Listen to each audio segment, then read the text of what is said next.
Ladies and gentlemen, stays and casual observers alike, welcome to a revelation that goes far beyond the stage lights and the thunderous applause. We all know Stray Kids as the self-producing powerhouses of K-pop's fourth generation, the idols who built their career on blood, sweat, and sheer grit. We see them eating convenience store ramen, cramping into dorm rooms, and working tirelessly in the studio until dawn. It's a narrative of underdogs that we have all fallen in love with. But what if I told you that for some of these members, the struggle was purely a choice, not a necessity? Today, we are peeling back the velvet curtain to expose a side of Stray Kids that is rarely discussed, but endlessly fascinating: the family fortunes.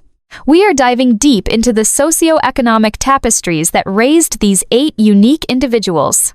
We're talking about prestigious international educations, parents with high-ranking professions in law and medicine, and childhood homes that look more like 5-star resorts than typical apartments.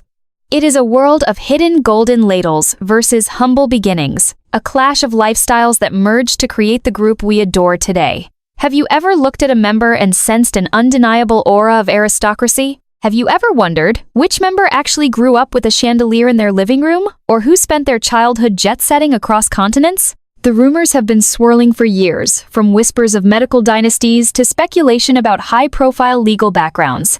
But today, we separate the fan fiction from the cold, hard facts. Who is the true prince of the group? Who had the cushion of a family empire to fall back on, yet chose the brutal path of a trainee? And the most burning question of all: who is the #1 member with a family background so shockingly affluent that it sounds like the script of a high-stakes K-drama? The answer is going to shake your perception of the group forever. Buckle up, because we are about to count down the top 8 Stray Kids members with the biggest family fortunes. And trust me, you are not ready for the twist at the top. Let the investigation begin. Number 8. Lee No. The pride of Gimpo, the self-made backup legend. A journey from part-time jobs to global stardom. We kick off this list not with a story of silver spoons or high-rise penthouses in Gangnam, but with a narrative that is perhaps the most relatable and grounding of them all. A story that resonates with the heartbeat of the working class and the spirit of the self-made dreamer. Coming in at number 8 is the enigmatic, the sharp-witted, and the undeniably talented dancing gem of Stray Kids, Lee No. When we talk about family fortunes in the world of K-pop, we often imagine CEOs and doctors, but Lee No's background offers a stark, refreshing contrast that defines the very essence of grit. Born as Lee Min-ho in Gimpo, a satellite city that sits just on the periphery of Seoul's dazzling lights, his upbringing wasn't defined by luxury cars or international boarding schools, but by the honest, rhythmic hum of everyday life. Gimpo is known for its airport and its rice fields, a place of transit and tradition, far removed from the elite bubbles of Apgujeong or Cheongdam-dong, where many idols are groomed. Lee No is the ultimate representative of the ordinary boy with an extraordinary dream. Unlike some of his bandmates who we will discuss later, those who attended prestigious foreign language schools or had their tuition paid for in dollars, Lee No attended Gimpo Jile Industrial High School. Now, let's pause and really unpack the significance of this, because this is where the Edu-tainment aspect gets crucial. In the highly competitive South Korean education system, attending a technical or industrial high school, known as explicit vocational training grounds, is a path chosen by those preparing to enter the workforce directly, often in trades or specialized skills, rather than the singular obsession-driven track toward the SKY universities, Seoul National Korea, Yonsei. It implies a pragmatic, grounded family background, where practical skills were valued over elite academic pedigree. There is a profound humility in this origin story. While other trainees might have been taking private English lessons or expensive vocal seminars, Lee No was out there in the real world, getting his hands dirty. We know for a fact that he worked part-time jobs to support his dance lessons, most notably at a barbecue restaurant. Can you imagine the scene? The future main dancer of a Billboard topping group, flipping meat and changing charcoal grills, surrounded by the smoke and noise of a busy diner, just to scrape together enough to pay for a studio session?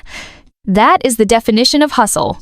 It paints a picture of a family that, while loving and supportive, likely did not have the excess capital to bankroll a specialized arts education without the son pitching in. This isn't a story of poverty, but a story of the standard, hard-working middle class, the backbone of society where if you want something extra, you work for it. This financial reality shaped his pre-debut career path significantly. Before he was Lee No of Stray Kids, he was a professional backup dancer, most famously for BTS during their Wings tour and even traveling to Japan for shows.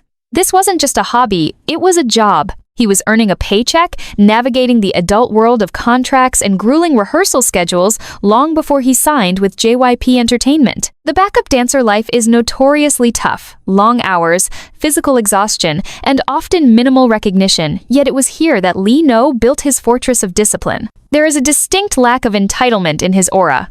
When you look at his fashion choices in the early days, the famous stories of him buying clothes in bundles or kilo sales rather than designer boutiques speak volumes about his relationship with money. He values utility and comfort over status symbols, a trait likely inherited from a family that prioritized substance over flash. Even his rich moments, like treating his parents or buying huge amounts of cat treats, are grounded in care rather than display. The fortune here isn't measured in stocks or real estate portfolios, it is measured in the freedom he bought for himself through sweat equity. His father is reported to work in the furniture industry, a respectable trade that aligns with the technical, hands-on vibe of Lee No's own education, but it certainly doesn't scream Chaebol or Dynasty. This places him at number 8 not because his family struggled in a destitute sense, but because compared to the heavy hitters we are about to reveal, the sons of high-ranking professionals and business magnates, Lee No is the people's prince. He is the tangible proof that you don't need a financial safety net to fly. You just need wings made of pure determination. His journey from a vocational high school student in Gimpo to a global superstar is a testament to the fact that while family fortune can open doors, it is only talent and tenacity that can keep them open. He didn't have the luxury of failing and falling back on a family business. He had to succeed, and that hunger is visible in every sharp angle of his choreography. So, while his bank account is certainly overflowing now, his origins remain beautifully, inspiringly humble, making him the perfect anchor for our list at number 8. Number 7. I.N. The Busan Prince with the billion-won smile, a childhood of cameras and comfort, the magnate who grew up, surrounded by love and logistics. Moving up the ladder of affluence, we leave the industrious streets of Gimpo and head south to the coastal metropolis of Busan, the second largest city in South Korea and the hometown of our beloved magnate on top, I.N. or Yang Jong-in. If Lee No represents the grit of the working class, I.N. represents the stability and ambitious investment of the solid upper middle class. Coming in at number 7, his placement here is fascinating because it highlights a different kind of family fortune, the fortune of resource allocation. You see, while I.N.'s family might not own a skyscraper, the sheer logistics of raising him suggest a background of significant financial comfort and parental sacrifice that goes beyond the average household. Let's look at the facts. I.N.'s father is widely reported to be a businessman. Now, businessman is a vague term in Korea. It can mean anything from owning a small shop to running a mid-sized corporation. But the clues lie in I.N.'s pre-debut trajectory. Unlike the typical story of a kid singing in his bedroom until a casting agent found him, I.N. had a history in front of the camera long before Stray Kids. He was a child model. Pause and reflect on that. Child modeling is not a cheap hobby. It requires parents with the financial freedom, time, and transportation means to shuttle their child to auditions, pay for portfolio shoots, and manage a schedule that isn't focused on immediate survival. It implies a family that had the bandwidth to nurture a child's artistic potential from a very young age. This wasn't a pipe dream his parents tolerated. It was a path they actively invested in. Then, consider the geography. I.N. is from Busan, yet he attended the School of Performing Arts Seoul, SOPA. This is a massive financial undertaking. SOPA is famous for its bright yellow uniforms and its steep tuition fees, comparable to private universities. For a family living in Seoul, it's expensive. For a family based in Busan, it's a logistical empire. They had to support their son living in Seoul, one of the most expensive cities in Asia, while maintaining their household in Busan. We are talking about rent, high-speed train tickets. KTX is not cheap, folks. Living expenses and the tuition for a prestigious arts high school. This demonstrates a family fortune that is liquid and available. They weren't scraping by, they were funding a dual-city lifestyle for their son to chase a dream. Furthermore, let's talk about the golden smile. IN is famous for his braces era. In South Korea, orthodontics is considered a cosmetic luxury, often costing millions of won, and is rarely covered by standard insurance. The fact that his parents invested in his dental aesthetics at a young age is a classic marker of the upper-middle-class parents who are preparing their child for a future where appearance matters. It's a subtle but powerful status symbol. N also has two brothers, an older one and a younger one. In a country with a plummeting birth rate due to the high cost of living, raising 3 sons in comfort is a flex in itself. It suggests a household with a steady, robust income stream, capable of supporting a large family unit without compromising the dreams of the middle child. There's also the matter of his taste. Even as a rookie, N had an eye for fashion, a specific taste for street luxury that has only evolved. While the members joke about his grandma sensibilities, his actual wardrobe often features high-quality pieces that suggest he grew up knowing the difference between fast fashion and quality fabrics. He navigates the world of luxury brands today with a natural ease, not the wide-eyed shock of someone seeing a price tag for the first time. This comfort comes from exposure. However, why is he only at number 7? Because despite the comfort, the vibe of the Yang household is incredibly grounded. N frequently mentions his grandmother and the simple, trot-loving, trot-singing atmosphere of his home. It feels like traditional money, stable, quiet, family-oriented rather than the flashy, jet-setting wealth we will see later in this list. His father's support was crucial, but it feels like the support of a successful small-to-medium enterprise owner rather than a corporate tycoon. The fortune here is the safety net. IN didn't have the desperate do-or-die energy of someone who needed to pay off family debts. He had the shine or shine brighter energy of a boy whose family built a launch pad for him. He could focus entirely on his vocals and his dancing because the bills were taken care of. That is a privilege, a beautiful one that allowed his talent to bloom without the withering heat of financial anxiety. He is the Prince of Busan, not because he lives in a palace, but because his family treated him like royalty, investing every available won into his future stardom. It is a heartwarming story of a family betting it all on their son and winning the jackpot. Number 6. Han, the ace with the global footprint, a childhood spent in tropical luxury, the international school scholar who chose the stage. We are climbing the ladder of luxury, and for number 6, we are boarding a first-class flight out of South Korea entirely, landing in the humid, vibrant, and multicultural landscape of Southeast Asia.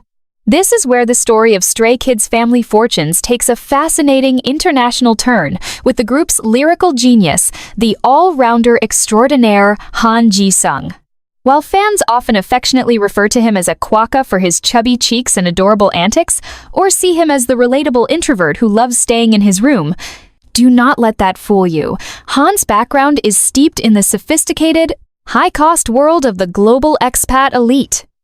Unlike the domestic narratives we've heard so far, Han's wealth indicator is defined by one massive flashing neon sign: international schooling. We need to talk about the Malaysia chapter. Han spent a significant portion of his formative years living in Ampang, Malaysia. Now, for the uninitiated, moving a family abroad is not something you do on a whim. It is almost always the result of a high-level corporate assignment or a successful family business expansion. It implies a father who is a valuable asset in the global marketplace. But the smoking gun of the Han family fortune is his education at Fairview International School.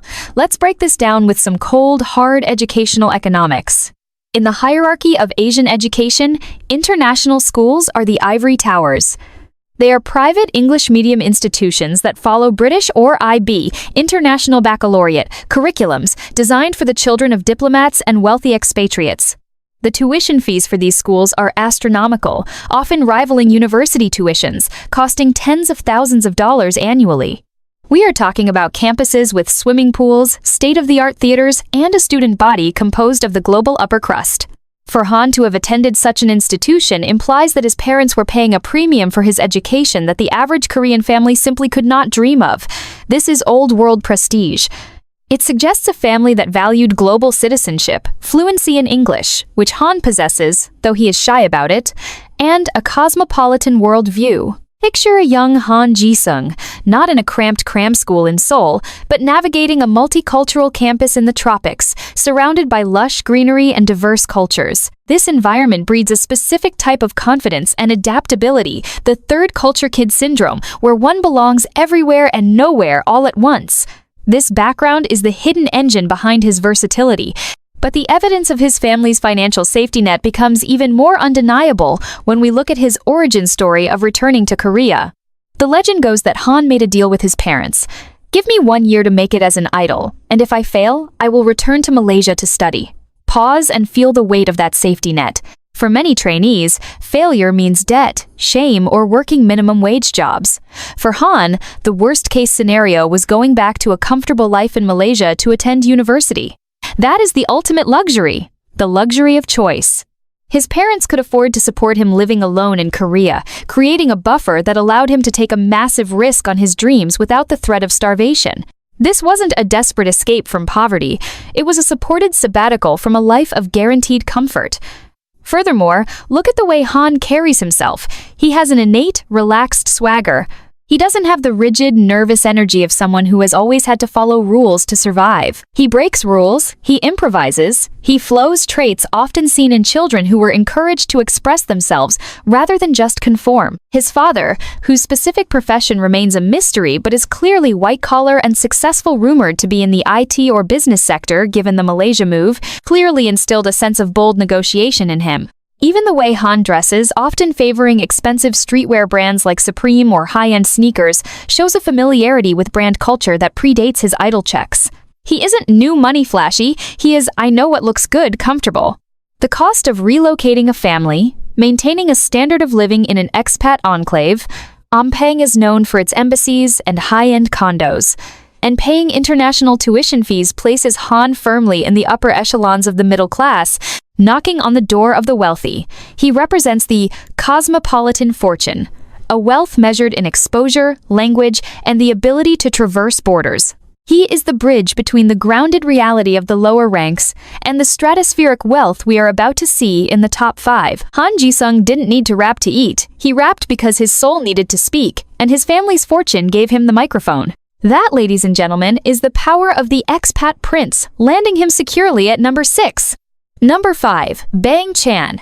The leader who traded a mansion for a microphone, a Sydney sanctuary with a private pool, the CEO of suffering who was born in paradise. We have reached the halfway point, and the wealth bracket is shifting from comfortable to aspirational, bringing us to a member whose family background is a startling paradox to his public image. Coming in at number 5 is the captain, the father of stray kids, the man who spent 7 long, grueling years in the JYP dungeon eating cold convenience store rice balls, Bang Chan. For years, the narrative surrounding Bang Chan was one of immense struggle, the lonely trainee, the leader carrying the weight of the world, the insomniac genius working in a dark studio. We see him in ripped hoodies, focused on his laptop, embodying the starving artist trope. But then, the video calls happened, the vlogs happened, and the fandom collectively dropped their jaws when they caught a glimpse of where Christopher Bang actually came from. We are talking about the great Australian dream on steroids. While his members were cramped in apartments, Bang Chan's family home in Sydney, Australia, is nothing short of a resort. Let's talk about the pool incident. In a casual update, Chan showed his family's backyard, and there it was, a massive, sparkling, in-ground swimming pool surrounded by a spacious, manicured lawn. In the context of South Korean real estate, where a yard is a luxury reserved for the 1% and a private pool is almost unheard of in residential Seoul, this was a cultural shockwave. To understand the magnitude of this, we need to inject some edutainment about the Sydney housing market. Sydney consistently ranks as one of the most expensive cities in the world for real estate, often rivaling Hong Kong and New York.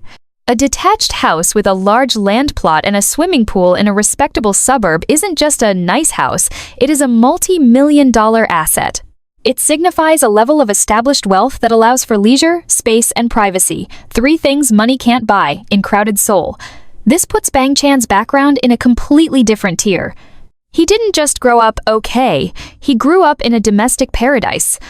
The source of this stability? His father is widely known to be a successful figure in the swimming industry, owning and managing the SSC, presumed to be a swimming club or center. Owning a sports facility in Australia is a capital-intensive business, requiring significant overhead, insurance, and management. It is an enterprise, not just a 9-to-5 job. This aligns with the fact that the Bang family moved 5 times within Australia, a pattern often seen in upwardly mobile families upgrading their lifestyle with each success. Yet, the emotional core of this story lies in what Bang Chan did with this fortune, or rather, what he didn't do. He walked away from it. Picture this. You are a teenager living in a sun-drenched home with a pool, your dad owns a business, you have your own room, a loving dog named Barry, and a future that promises university and comfort. And you choose to leave it all behind, to fly 5,000 miles away to a foreign country where you don't fully fit in, to live in a cramped dorm with strangers, to be yelled at by trainers, and to face the very real possibility of failure every single month for 7 years. That is a sacrifice that money cannot quantify. Bang Chan's fortune serves to highlight his passion. He didn't become an idol to escape poverty. He became an idol despite the temptation of a wealthy, easy life.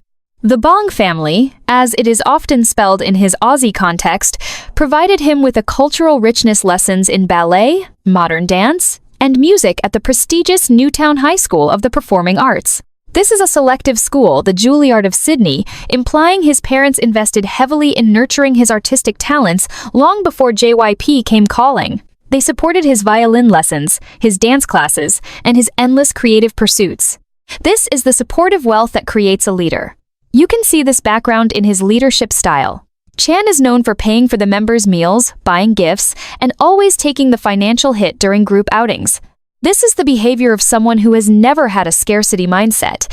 He is generous not because he is rich now, but because he was raised with the abundance mentality of a provider. He organizes, he hosts, he cares, traits of a patriarch in training.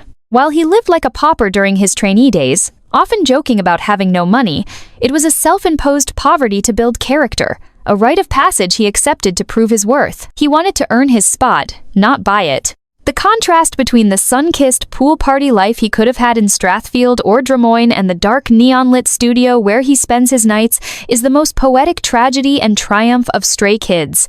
He is the prince who exiled himself to build a kingdom for his brothers. So, while he sits at number 5 with a family fortune that could have let him live as a comfortable swimming coach in Sydney, his true wealth is the resilience he forged when he left that comfort behind. He is the ultimate proof that the hungry wolf hunts best, even if he was born a golden retriever. Number 4. Hyunjin. The Prince of the Peninsula, the boy who lived in Las Vegas, a masterpiece painted in golden hues. We are now entering the upper echelon of the list, the territory where family fortune begins to blend seamlessly with an innate, almost genetic aura of aristocracy. Standing tall at number 4 is the visual god, the man whose very existence screams expensive, the one and only Hwang Hyunjin. If the previous members represented the working class, the expat elite, or the comfortable suburban life, Hyunjin represents the cultural elite, a specific type of wealth that is tied to sophistication, travel, and the high arts. Let's start with the most glaring evidence of his affluent background, his childhood alter ego, Sam. Fans know the lore. Hyunjin lived in Las Vegas, Nevada, for a period during his childhood, where he went by the name Sam. Now, let's apply our Edu-tainment lens to this. Living in the United States as a South Korean national is not a simple vacation. It is a massive financial, logistical operation. Whether his family was there for business, education, or an extended sabbatical, the costs associated with sustaining a lifestyle in a major American tourist hub are significant. We are talking about visa costs, housing in a city known for its high volatility, and the sheer expense of international relocation. This brief but impactful chapter in his life paints a picture of a family that had the mobility and the resources to show their son the world beyond the Korean peninsula at a very young age. This exposure to Western culture, even briefly, plants a seed of cosmopolitan confidence that Hyunjin exudes today. But the argument for his family fortune goes deeper than just a stamp and a passport. It lies in his education and his lifestyle. Hyunjin, like attended the School of Performing Arts Seoul, SOPA, majoring in practical dance. As we established, this is not a public school. It is a private institution with tuition fees that act as a gatekeeper. However, for Hyunjin, This was accompanied by the only child premium. Being an only child in South Korea is a demographic anomaly and a financial advantage. In a society where resources are often split between siblings, Hyunjin was the sole recipient of his parents' investment. This focus is evident in his aura. He possesses the prince syndrome in the best possible way, a confidence that comes from being the center of his family's universe, doted on and supported unconditionally. You can see this in his relationship with his parents. He speaks of them with a fondness that suggests a conflict-free, supportive household where his emotional needs were prioritized over financial survival. Then, we must discuss his transition into the world of fine art. Hyunjin is not just an idol, he is an avid painter. Painting, specifically oil and acrylic painting, is historically the hobby of the leisure class. It requires time, space, and expensive materials. The fact that he gravitated towards this touring art galleries in Paris, visiting museums in New York during breaks, signals a form of cultural capital that is usually inherited. His parents likely exposed him to the arts, fostering an appreciation for aesthetics that goes beyond the pop culture sphere. This is old soul wealth. It is the difference between buying a Gucci bag, which he does as a Versace ambassador, and understanding the brushstrokes of a Monet. His family background provided him with the soft skills of the elite, poise, an eye for beauty, and an inherent elegance that cannot be taught in a dance practice room.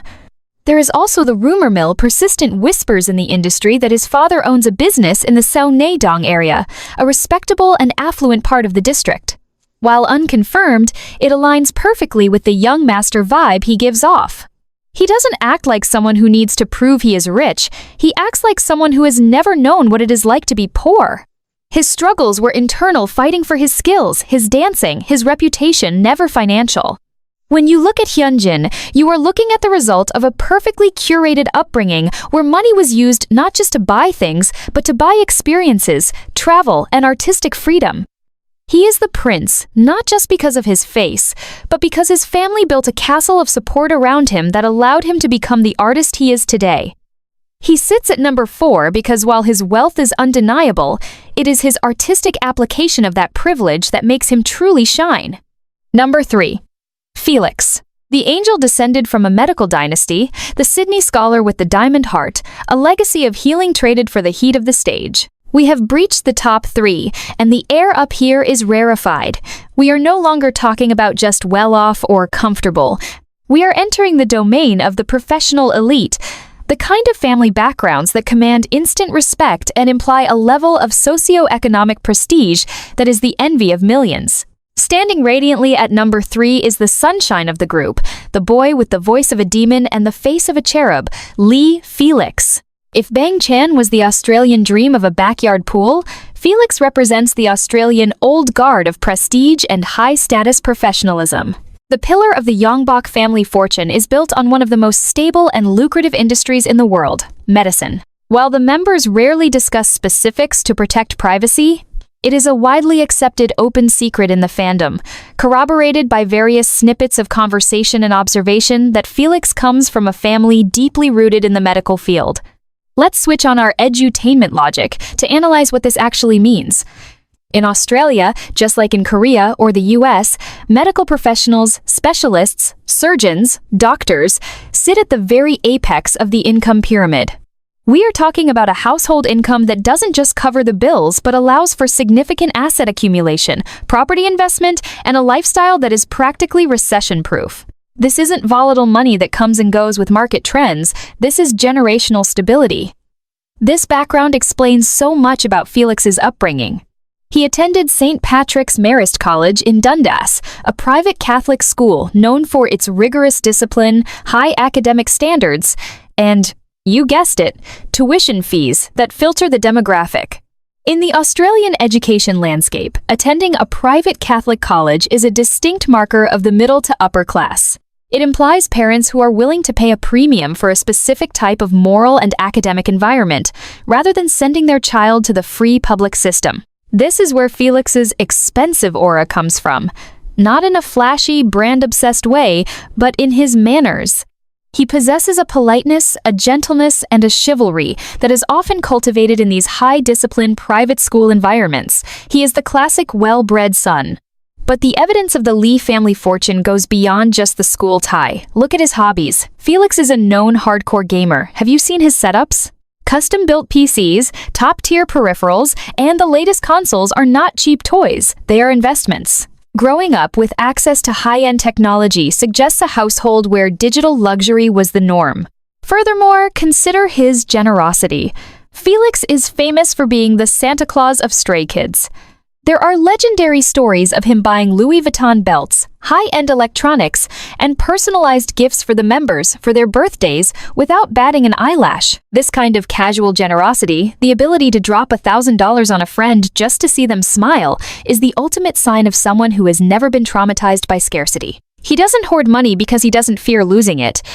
He treats wealth as a tool to spread happiness, a trait likely modeled by parents in the healing profession. Yet, the true shock value of Felix's placement at number 3 is the sheer magnitude of what he gave up. With his academic background and family connections, Felix was likely on a conveyor belt to a prestigious university and a high-ranking career in Sydney. He could have been Dr. Lee. He could have lived a life of air-conditioned comfort, driving luxury cars along the coast of New South Wales. Instead, he chose to come to Korea, a country where he didn't even speak the language fluently, to be screamed at for his Korean pronunciation and eliminated on a survival show. That is the plot twist of a century. The golden ladle here wasn't used to feed him, it was used to test him. He traded the certainty of a medical dynasty for the absolute uncertainty of the entertainment industry. When he cried on that survival show, it wasn't the tears of a boy who had nowhere else to go. It was the tears of a boy who had everything else to go to, but wanted this specific dream more than air. His family's fortune provided the safety net that allowed him to be brave, but it was his own diamond-hard will that kept him there. He is the prince who left the ivory tower to dance in the streets. Felix proves that the greatest luxury his family gave him wasn't money, it was the emotional security to risk it all. He is the medical prince of K-pop, and his story is a masterclass in passion over profit, landing him rightfully at the bronze medal position of number 3. Number 2. Seungmin. The dandy boy of Gangnam's golden block, the intellectual heir with the velvet voice, a life of prestige traded for the pursuit of pop perfection. We have arrived at the penultimate spot, the silver medalist of affluence, and the atmosphere shifts dramatically from the artistic and medical elites we've discussed to the absolute epicenter of South Korean power and prestige. If the previous members were princes of their respective domains, number 2 is the prince of the capital itself. We are talking about the Gangnam 8 school district royalty, the man whose background screams socioeconomic fortress, the sophisticated and dangerously sharp-witted main vocalist, Kim Seungmin. To understand why Seungmin sits so high on this list, you have to understand the geography of wealth in Seoul. Seungmin is a born and bred Gangnam boy, specifically linked to the Samseong-dong area. Now, for our Edu-tainment breakdown, Samseong-dong is not just a neighborhood, it is a statement. It is home to the COEX Mall, major corporate headquarters, and some of the most expensive real estate on the Korean peninsula. Living here implies a family that is not just well off, but deeply entrenched in the upper strata of Seoul's social fabric.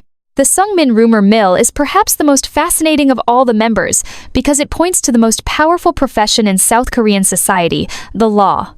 While never officially confirmed by JYP to protect privacy, it is an open secret and a widely accepted theory within the fandom that Seungmin's father is a high-ranking prosecutor or a figure within the legal judicial system. In Korea, a prosecutor is not just a job, it is a title that commands immense fear and respect, historically ranking higher in social prestige than even doctors or CEOs. If this is true, it explains everything about Seungmin's aura. He possesses a young master energy, a calm, logical, articulate, and slightly intimidating presence that comes from growing up in a household where order, intellect, and high standards were the daily bread. He doesn't need to shout to be heard. He speaks with the quiet authority of someone who knows the rules better than you do. But we don't need rumors to see the receipts of his family's fortune. We can look at his childhood resume. First, the baseball chapter. Before he was a singer, Seungmin was an aspiring baseball pitcher. In South Korea, youth baseball is an incredibly expensive pursuit. It is not a casual hobby. It involves club fees, expensive uniforms, top-tier equipment, gloves, and bats cost hundreds of dollars, and travel expenses for leagues. Parents who support a baseball dream are parents who have the disposable income to pour into a high-risk, high-reward athletic career. The fact that his grandfather was also a high-ranking figure, often mentioned in passing regarding his calligraphy and traditional status, adds another layer of old money legitimacy. Then, there is the LA study abroad arc. Seungmin famously spent time studying in Los Angeles during elementary school. While it was a short period, sending a fourth grader across the Pacific to learn English is a classic move of the Korean elite. It's an investment in global competitiveness. It shows a family planning for a future where their son would need to navigate international waters, likely preparing him for a path in law, diplomacy, or global business. This is why his English pronunciation is so clean and why he handles international interviews with such poise. He was groomed for success. Furthermore, let's talk about his lifestyle of cleanliness. Seungmin is known as the cleanest member, the one who organizes, the one who monitors the others. This is a classic trait of the upper-middle-class upbringing where discipline and presentation are paramount. He treats his body and his environment with a level of respect that suggests he was raised in a pristine, well-managed home. He has the dandy boy aesthetic down to a science, preppy, polished, and expensive-looking, even in casual wear. But the true emotional weight of his placement at number 2 lies in the road not taken. Seungmin is smart, incredibly smart. With his background, his location in the heart of the educational mecca of Gangnam, and his family's resources, he was almost certainly destined for a Sky University, Seoul National Korea Yonsei. He had the golden ticket to a life of high-ranking corporate or legal success. He could have been wearing a suit in a courtroom or a boardroom right now, making 6 figures and living a life of quiet luxury. Instead, he chose the chaotic, uncertain, sleep-deprived life of an idol. He chose to stand on stages and scream his lungs out, to be judged by millions, to dance until his knees bruised. Why? Because he loved singing more than he loved the safety of his privilege. That is a rebellion of the highest order. It takes a massive amount of courage to look at a paved, gold-plated road laid out by your parents and say, "No, I'm going to walk through the jungle instead." Seungmin's wealth is the wealth of intellect and backing. He attacks his vocal training with the same rigor a law student attacks the bar exam. He is the scholar of pop, the boy who brought the discipline of the courtroom to the recording booth. His family fortune provided the foundation of excellence, but it was Seungmin who chose to build a cathedral of sound upon it. He is the Gangnam prince who didn't want a throne, he wanted a microphone. And for that sophisticated, high-stakes background that he carries with such humble grace, he secures the number 2 spot. Number 1. Changbin.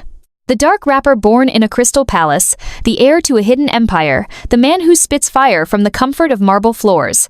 We have arrived at the summit, the peak, the absolute zenith of the Stray Kids' wealth hierarchy. We have traveled from the rice fields of Gimpo to the swimming pools of Sydney, from the medical dynasties of Australia to the legal fortresses of Gangnam. But nothing, absolutely nothing, could have prepared us for the revelation that sits at the top of this list. The number 1 spot belongs to the man who anchors the group's sound, the ferocious rapper with the rapid-fire flow, the Dwaki himself, Co Changbin. Why is Changbin number 1? Why does he outrank the son of a prosecutor and the son of a doctor? The answer lies in a single, legendary piece of video footage that sent shockwaves through the entire K-pop fandom and forever altered our perception of him. We need to talk about the Chandelier incident. In a seemingly innocent vlog where the members visited Changbin's family home, the camera panned to reveal an interior that looked less like a residential house and more like the lobby of a 5-star hotel or the set of a chaebol drama. We saw sprawling, polished marble floors that reflected the light like a mirror. We saw high ceilings that seemed to go on forever, and hanging from the center of the room was a massive, intricate, multi-tiered crystal chandelier that screamed opulence. In the architectural language of South Korea, where space is the ultimate premium and most of the population lives in standardized apartments, living in a detached property or a high-end luxury villa with ceiling heights capable of accommodating such a fixture is the ultimate flex. It signifies a level of wealth that is astronomical. It implies land ownership, custom construction, and a lifestyle that is completely insulated from the cramping pressures of the city. This single glimpse confirmed the long-standing theory that Changbin is the secret chaebol of the group. The atmosphere of the Seo household is one of grandeur. While Seungmin's background feels like intellectual elite and Felix's feels like professional elite, Changbin's background feels like industrial empire. The rumors surrounding his father's profession are legendary, with whispers of him being a CEO of a major manufacturing or energy company. While unconfirmed, the evidence supports the CEO's son narrative perfectly. Look at Changbin's personality. He possesses an unshakable, almost aggressive self-assurance. He doesn't have the hesitation of someone who is worried about consequences. He speaks his mind. He negotiates. He commands the room, traits often found in children who grew up watching their parents lead immense organizations. He has the main character energy of someone who has never been sidelined. Furthermore, let's analyze his pre-debut trajectory through the lens of this fortune. Changbin wasn't just a kid messing around with rap, he was a producer from the start. Building a home studio, buying the software, the microphones, the hardware required to produce the quality of tracks 3 Ratcha was making pre-debut, that is a capital-intensive venture. It suggests his parents, once they accepted his dream, didn't just say good luck. They likely said, if you're going to do this, you will have the best tools money can buy. This is venture capital parenting. They invested in his startup. The story of his audition is also telling. He famously asked his parents for a chance, and they demanded results. This dynamic, the prove your worth negotiation, is classic high net worth parenting. They didn't coddle him, they challenged him, knowing he had the safety net to fail but wanting him to succeed on his own merit. And here lies the beautiful, emotional irony that makes Changbin the perfect number 1. He writes the darkest, grittiest, most aggressive lyrics in the group. He writes about elevator, about hitting rock bottom, about the suffocating pressure of society. Critics might ask, how can a boy from a marble palace understand the gutter? But Changbin proves that pain is universal. His struggle wasn't financial, it was existential. The pressure of living up to a family legacy of such immense success can be just as crushing as the pressure of poverty. He had to fight to be taken seriously as an artist, to prove he wasn't just a rich kid playing rapper. He works out like a beast, transforming his body with a discipline that money cannot buy. He spends more hours in the studio than anyone, grinding until sunrise. He is the general of Stray Kids not because his dad is rich, but because he outworks everyone in the room. His wealth allowed him the freedom to choose his path, but his jure principles kept him on it. The juxtaposition of him being the baby of the family, doted on by his parents, who famously adore the other members and treat them to lavish meals, and the monster on stage is the heart of his charm. He is the boy who could have inherited a company and worn a suit for the rest of his life, sitting in an air-conditioned office overlooking the Han River. Instead, he chose to sweat, to bleed, and to scream his truth into a microphone for us. He used his golden ladle to stir the pot of the entire music industry. He is the unexpected king of wealth, the chandelier prince who chose the spotlight over the crystal light. And for that sheer, undeniable magnitude of family fortune combined with an even bigger heart and talent, Seo Changbin rightfully, shockingly, and gloriously takes the number 1 spot.